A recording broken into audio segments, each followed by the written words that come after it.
Egun on guztioi eta lehenik eta behin eskerrik asko Gipuzkoako Foru Aldundiaren izenean, enpresarean azokaren 2020ko edizionetan parte hartzeko aukera emateagatik. Gaur hemen hizpide izango ditugun gaiek gure ustetan bere biziko garrantzia izango dute, etorkizuna lantzen ari garen momentu honetan, ez? Azken aldian, bolo-bolo dabiltza, Nazio Batuen erakundearen garapen jasangarrierako helburuak eta batipat beraien aplikazioa. Sensazio eki dezakegu, batzuetan urruneko kontuak direla, astaptoak, goitik datozkigunak, baina ez da gutxiago ere, eta nuztet hor gainera alkateak ondo esan duela, ezta? Helburu horiek tokiko esparruan mamitzen direlako. Hemen eta orain, egunero. Horien hartzen ditugun erabakiek eta lantzen ditugun dinamikek nabarmen baldintzatuko dute gure eta gure ondotik datozenen etorkizuna. Azoka honek beraz aspektu klabeetan jartzen du arreta eta hau hitz hauek pasatzerakoan nik bi aspektu nahiko nituzke batipat azpimarratu, ezta? Alde batetik, hazkunde ekonomiko jasangarria. Nola sortzen dugun aberastasuna gure herrian eta enplegua modu iraunkorrean. Nola bermatzen dugun gizarte osoaren ongizatea eta bizikalitatea, planetaren orekak hautsi gabe. Nola uzten diogun gure ekonomiaren lehiakortasunari, gizarte kohesioan atzera pausurik eman gabe.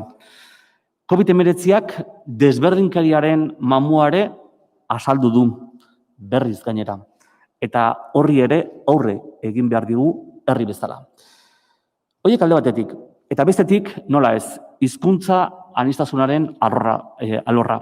Ezin dugu, onartu pandemiaren larritasunak, estututa gabiltzalako, hau bigarren mailako kontua bihurtzea. Bizi berritze lanak bultzada behar du, eta lan horrek oso kontuan hartu behar du enpresa mundua ere.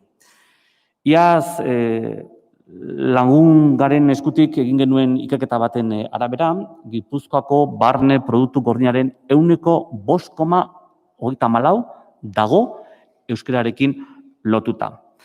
Guk garbi daukagu, bi erronka hoiei behar bezala heltzeko enpresa ereduaren inguruan gogoeta sakona egin behar dugula.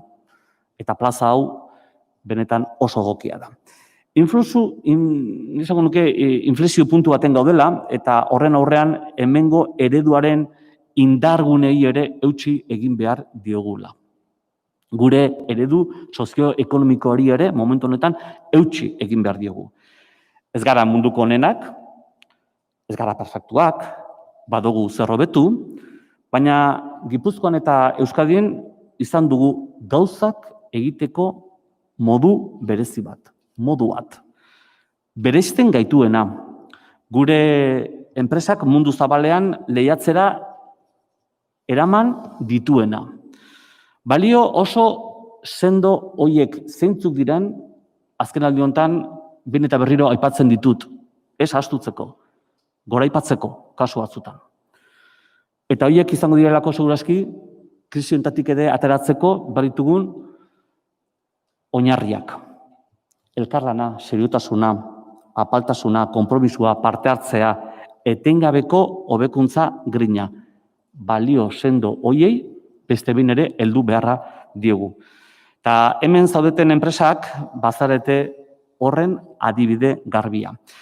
Hain urrunekoak diruditen odez famatu horiek, errealitate burtzeko ezinbestekoak ditugu baita enpresak konprometituak. Gizartearekin, langileekin, ingurugiroarekin, kalitatezko enpleguarekin eta baita noski gure kultura eta hizkuntzarekin. Gure enpresa eredua euskalduna da eta hori aldarrikatzen dugu beste behin. Munduari eta etorkizunari irekitako proiektu komuna eta bertakoa. Eta hor gure balio erantzia eta bide horria. Helburu horiei guztiei aurre egiteko, etorkizuna eraikiz izeneko dinamika dugu martxan Gipuzkoako Foru Aldundian. Zuetako askorentzat ezaguna baldin bada ere, eta beste batzuentzat ere izango dena, izan ere bi konbizio ditu atzean, baita elkarlanean garela indartsu. Eta bestea, nekez lortuko dugula etorkizun hobea erekitzea, formula zaharrak errepikatzen baditugu. Beharrezkoa dela, baita esperimentazioa. Ziur gaude, seguru nago, gaur hemen jasoko ditugun, izango diren ekarpenak oso baliozkoak izango direla, bidean aurrera egiteko gure herriaren etorkizuna ondo bermatzeko. Egun hona izan, eskerrik asko.